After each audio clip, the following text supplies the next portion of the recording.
தந்தி தொலைக்காட்சி நேயர்களுக்கு வணக்கம். நல்லதை சொல்வோம், நல்லதை செய்வோம், நல்லதே நடக்கும். இன்று 11/5/2024 சனிக்கிழமை மிருகசீரிஷ நட்சத்திரம் மதியம் 1:12 வரை, பிறகு திருவாதிரை. இன்றைக்கு சதுர்த்தி விரதம். ஆன்மீக பெருமானை வழிபட்டு ஆனந்தம் காண வேண்டிய நாள். இந்த திதியில் சதுர்த்தி, பௌர்ணமி, அதே மாதிரி சஷ்டி இப்படியெல்லாம் இருக்குல்ல, இதுகளை பற்றி கூட பழமொழிகள் இருக்குது. சஷ்டியை பற்றி சஷ்டி திதிக்கு ஒரு பழமொழி உண்டு. சட்டியில் இருந்தால் அகப்பையில் வரும் அப்படின்னு சொல்லி ஒரு பழமொழி கிராமப்புறங்களில் சொல்லுவாங்க. கல்யாணக்கார வீட்டில் நம்ம போய் சாப்பிட்ற போது முதல் இலைக்கு சாம்பார் ஊற்றுவார், தீந்துடும். அடுத்த இலைக்கு நம்ம இலைக்கு வர்ற போது கொஞ்சம் குறைச்சலாக மோப்பார்.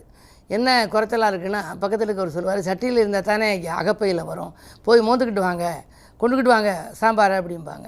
இது கிராமப்புறங்களில் பழமொழி மாற்றப்பட்ட பழமொழி. இதுக்கு உண்மையான அர்த்தம், விளக்கம் என்ன பழமொழி அப்படின்னா, சஷ்டியில் இருந்தால் அகப்பையில் வரும் அப்படிங்கிறது தான் உண்மையான பழமொழி.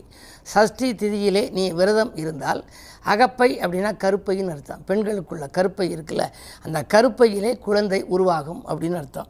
சஷ்டியில் இருந்தால் அகப்பையில் வரும். எனக்கு தெரிஞ்ச ஒருத்தர் கந்தஷ்டி 6 நாள் விரதம் இருந்தார். விரதம் இருந்து அவருக்கு பிள்ளை இல்லை, ஒரு 5-6 வருஷமாக பிள்ளை இல்லை. சரி, சஷ்டி விரதம் இருப்போம், இந்த பழமொழியை நம்ம நம்புவோம்னு சொல்லி இருந்தார். அதே மாதிரி சஷ்டி விரதம் இருந்ததுலேருந்து கன்சீவ் ஆணுச்சு. அடுத்த சஷ்டி அன்றைக்கு பிள்ளை பிறக்கிறது வந்துச்சு. சஷ்டியில் சூரசம்ஹாரம்னு நடக்கும் கந்தஷ்டி விழாவில். சூரசம்ஹாரம் முடிஞ்ச அடுத்த நிமிஷம் அவர் மனைவிக்கு ஆண் குழந்தை பிறந்துச்சு. அவர் சுப்பிரமணியம்னு அதுக்கு பேர் வச்சான். காரணம் என்னென்னா, சஷ்டியில் ஒருத்தர் விரதம் இருந்தால் அகப்பை கருப்பையில் குழந்தை வருங்கிறது ஒன்று. 2வது, எந்த பிரச்சனை இருந்தாலும் முடியும். 6வது திதி. 6ஆம் இடம் என்னங்கிற எதிர்ப்பு, வியாதி, கடன். வாழ்க்கையில் எதிர்ப்பு இருக்கப்படாது, வியாதி இருக்கப்படாது, கடன் இருக்கக்கூடாது. 3ஐயும் வெளியிலையும் தெரியப்படாது. ஒருத்தர் கடன் இருக்குன்னு தெரிஞ்சால் அடுத்தவன் கடன் கொடுக்க மாட்டான். இந்த மாதிரி ஒரு தீவிரமான ஒரு வியாதி இருக்குன்னு தெரிஞ்சால் அவன் குடித்த டம்ளரில் அடுத்தவர் குடிக்க மாட்டார். எதிர்ப்பு, வியாதி, கடன் 3ம் மறைத்து வைக்க கொள்ளக்கூடிய ஒன்றாம். ஆகையினாலே தான் அந்த 3ஐயும் தெரிவிக்கின்ற இடத்துக்கே மறைவிடம்னு வச்சாங்க ஜோதிடத்தில்.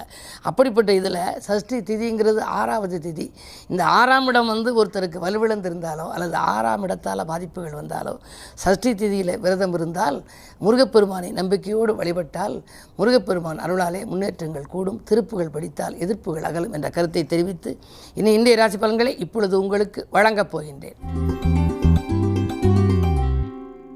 மேசராசி நேயர்களே, உங்களுக்கு இன்று பொருளாதார நெருக்கடி அகலும் நாள். புதிய திருப்பங்கள் ஏற்படும். கல்யாணம் போன்ற சுபகாரியங்கள் நடைபெறுவதற்கான அறிகுறிகள் தோன்றும்.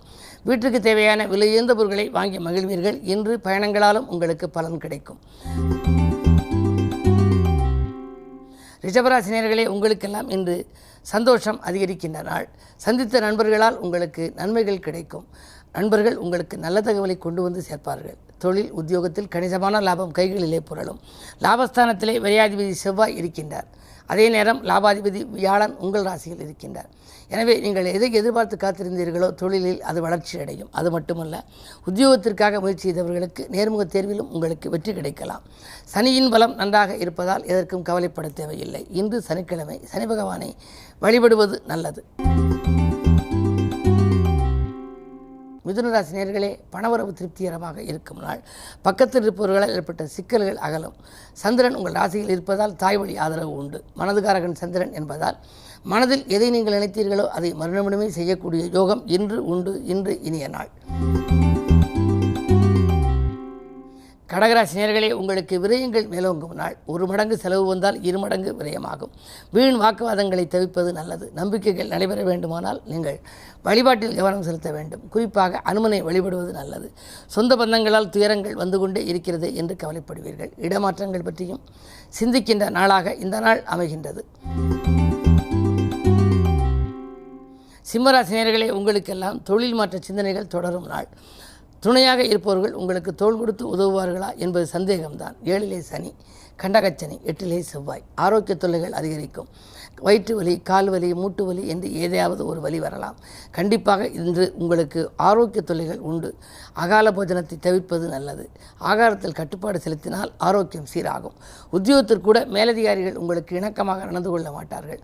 உங்களுடைய திறமைக்கும் அங்கீகாரம் கிடைக்காது. கவனம் தேவை. கன்னிராசி நேயர்களே, ஜென்மத்தில் கேது. எனவே உங்களுக்கு சுகங்களும் சந்தோஷங்களும் வரும். ஆன்மீக நாட்டம் அதிகரிக்கும். புகழ்பெற்ற ஆலயங்களுக்கு சென்று வழிபட்டு வர வேண்டும் என்று நினைப்பீர்கள். வாங்கிய சொத்தை விற்றுவிட்டோமே, மீண்டும் சொத்துக்கள் வாங்க இயலுமா என்று நினைத்தவர்களுக்கு வாங்கும் யோகம் உண்டு. துலாம் ராசி நேயர்களே, உங்களுக்கு அரபு கிரகங்களின் ஆதிக்கத்தால் நன்மைகள் கிடைக்கும் நாள்.